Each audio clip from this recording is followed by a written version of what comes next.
नमस्कार, मैं हूं डॉक्टर यश शाह और आपका स्वागत है मेरे यूट्यूब चैनल पर। आज हम बात करेंगे डायबिटीज़ की। तो हम सबसे पहले हम ये समझते हैं कि डायबिटीज़ होता क्या है। तो डायबिटीज़ मतलब इंसुलिन की संपूर्ण या पार्शियली कमी या रेजिस्टेंस के कारण ब्लड में शुगर लेवल का बढ़ जाना। अभी आप बोलेंगे कि ये इंसुलिन क्या है? तो इंसुलिन हमारे शरीर का एक ऐसा हार्मोन है जो हमारे ब्लड में शुगर लेवल को कम करता है। तो अब हम यह समझते हैं कि डायबिटीज़ के कितने प्रकार होते हैं। तो डायबिटीज के मुख्य रूप से दो प्रकार होते हैं। उसमें से पहला है टाइप 1 डायबिटीज मेलाइटस। यह डायबिटीज पैंक्रियास, जिसे हम स्वादुपिंड भी कहते हैं, उसके बीटा सेल्स जो इंसुलिन का स्त्राव करते हैं उनके ऑटो इम्यून डिस्ट्रक्शन के कारण होता है। इसके कारण इंसुलिन की शरीर में संपूर्ण कमी हो जाती है। यह डायबिटीज मुख्य रूप से बच्चों में देखा जाता है, इसलिए इसे जुवेनाइल डायबिटीज मेलाइटस भी कहते हैं।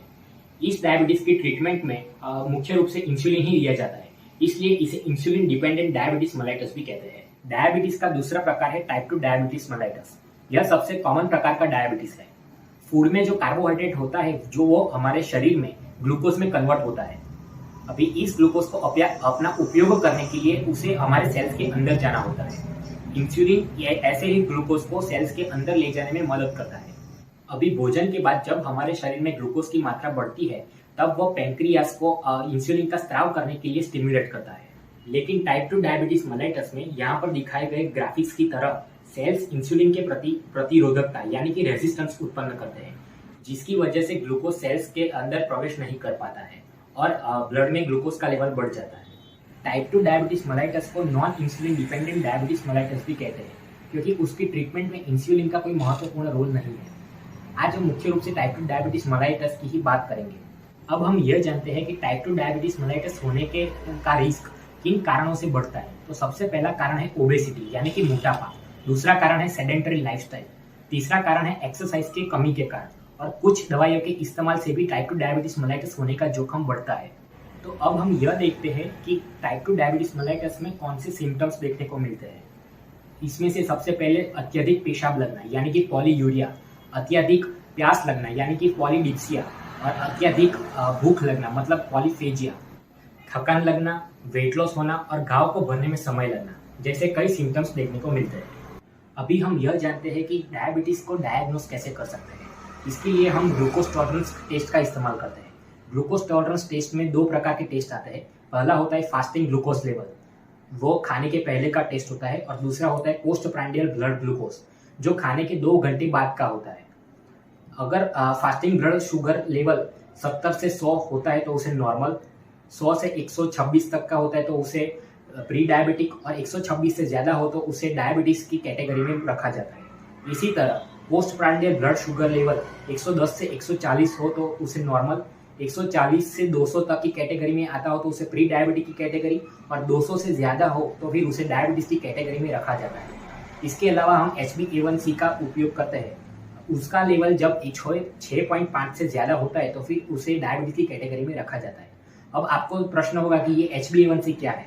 तो हमारे शरीर में मुख्य रूप से 3 प्रकार के हीमोग्लोबिन होते हैं, HbA1, HbA2 और HbF। जब ग्लूकोज लेवल HbA1 के साथ जुड़ जाते हैं तो उसे HbA1c कहते हैं। HbA1c आपके पिछले 3 महीनों का एवरेज शुगर लेवल को पता करता है। HbA1c लेवल में नॉर्मल 4.5 से 5.6, प्री डायबिटिक कैटेगरी में 5.7 से 6.4 और डायबिटीज की कैटेगरी में 6.5 से ज़्यादा का मूल्य होता है।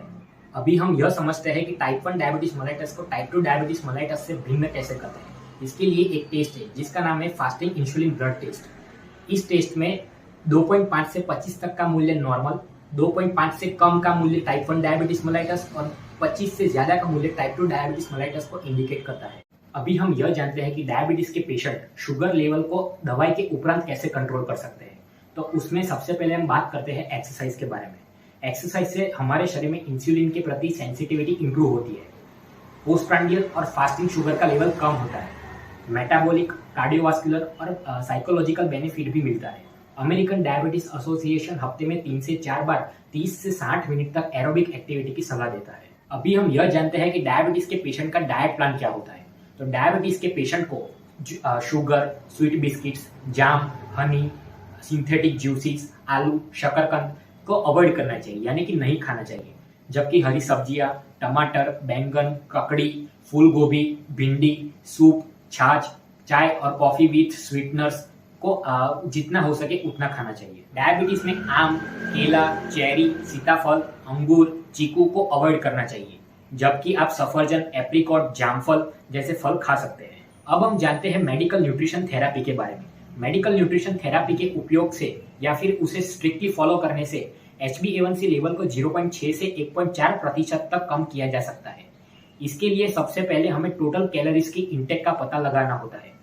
जैसे कि ओबेज व्यक्ति यानी कि मोटापे से पीड़ित व्यक्ति को 20 किलो कैलोरी पर KG per day, sedentary lifestyle वाले व्यक्ति को 30 किलो कैलोरी पर केजी पर डे और हैवी वर्कर को 40 किलो कैलोरी पर केजी पर डे जितनी कैलोरी हमेशा खानी होती है।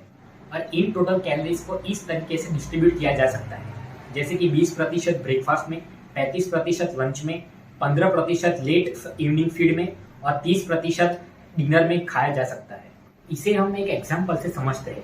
अगर किसी मोटापे से पीड़ित व्यक्ति जिसका वजन 80 किलो है, उसका हमें डाइट प्लान बनाना है, तो सबसे पहले उसको 20 मल्टीप्लाइड बाय 80 मतलब 1600 किलो कैलोरी पर डे उसको खानी चाहिए। और इन 1600 किलो कैलोरी को ब्रेकफास्ट में 20% यानी 320 किलो कैलोरी, लंच में 35% यानी 560 kilo calorie, late evening feed में 15% यानी 240 किलो कैलोरी और डिनर में 30% यानी कि 480 किलो कैलोरी को खाना चाहिए।